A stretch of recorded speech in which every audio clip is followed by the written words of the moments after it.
Hello guys, कशा आहात सगळे। तर आज 26 मार्च आहे आणि उद्या 27 मार्च आहे माझा बर्थडे। तर बर्थडेसाठी मी थोडंसं स्वतःला स्पेशल फील करण्यासाठी किंवा कधीतरी असतं ना की चला काहीतरी करूया, तर गेल्या वर्षी मी 26 तारखेला केसांना नॅनोप्लास्टी आणि हायलाइट्स केलते। तर यावर्षी पण मी बरोबर 1 वर्षानंतर तेच करणार आहे किंवा चेंज पण करू शकते। पण नॅनोप्लास्टियाचा इफेक्ट 1 वर्षापर्यंत तरी चांगलाच राहिला। वरती इथे तुम्ही बघू शकता नवीन ग्रोथ आली आहे, चांगलं आहे। म्हणजे याचं जर तुम्हाला माहिती पाहिजे असेल तर मी नेक्स्ट व्हिडिओमध्ये तुम्हाला नक्की सांगेन।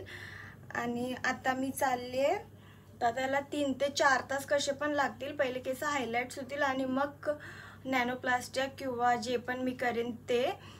आणि तुम्हाला जर करायचं असेल तर मला त्याचा काय काय रिझल्ट आला आणि काय काय म्हणजे साईड इफेक्ट म्हणजे चांगलं वाईट जे पण असेल मी तुम्हाला नेक्स्ट व्हिडिओमध्ये नक्की सांगेल, जर मला तेवढे लाईक्स आणि कमेंट्स आले तर चला पुढे बघूया काय काय होतं।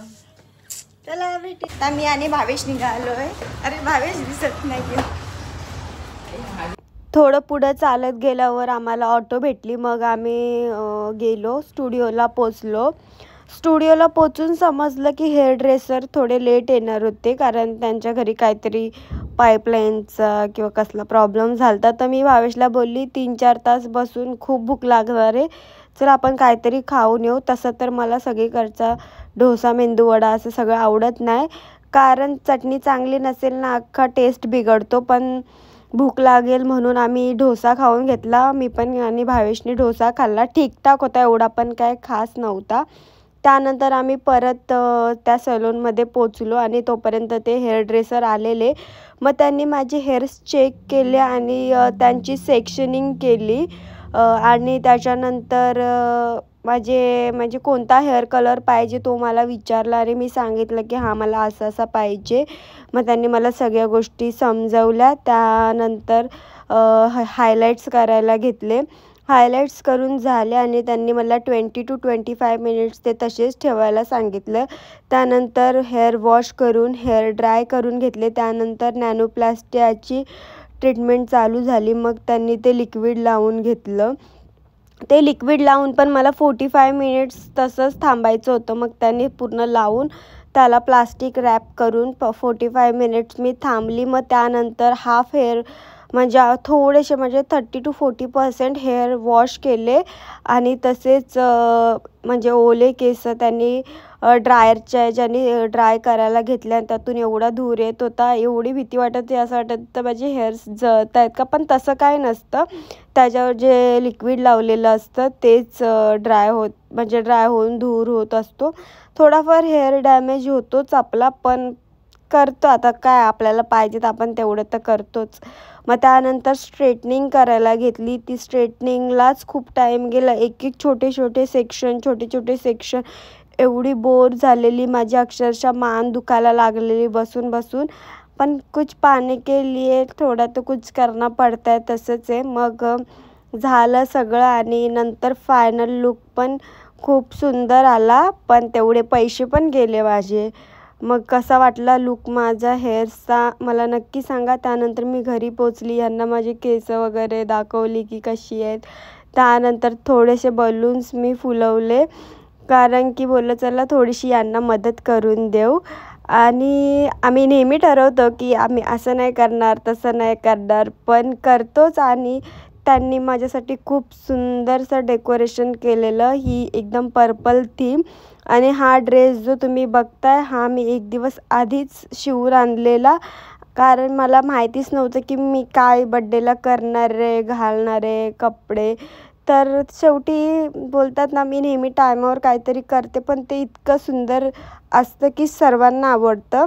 ह्या ड्रेसबद्दल मला खूप जणांनी विचारलं आहे, तर हा ड्रेसचा कपडा मी वाशीवरनं घेतला आहे आणि नेरूळला शिवून घेतला आहे। शिवून तुम्हाला कुठे पण भेटेल, पण कपडा वाशीला घेतला आहे मी।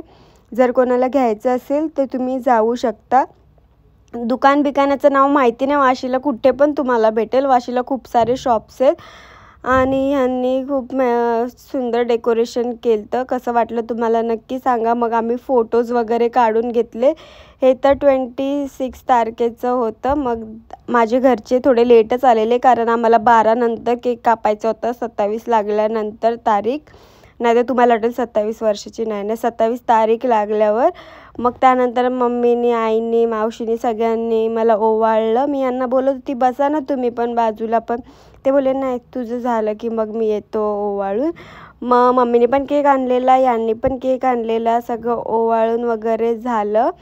म्हणजे न विचार करता काय काय गोष्टी खूप सुंदर होतात. तसंच आहे, आम्ही नेहमी बोलतो की असं नाही करणार, तसं नाही करणार, आणि माझं असं मी करतेच, सगळंच करते. आणि त्यांनी पण माझ्यासाठी नेहमीच नाही बोलून की असं वाटतं काय नेहमी नेहमी फुगे फुगवायचे, पण आम्ही करतो आणि असं करत राहू एकमेकांसाठी.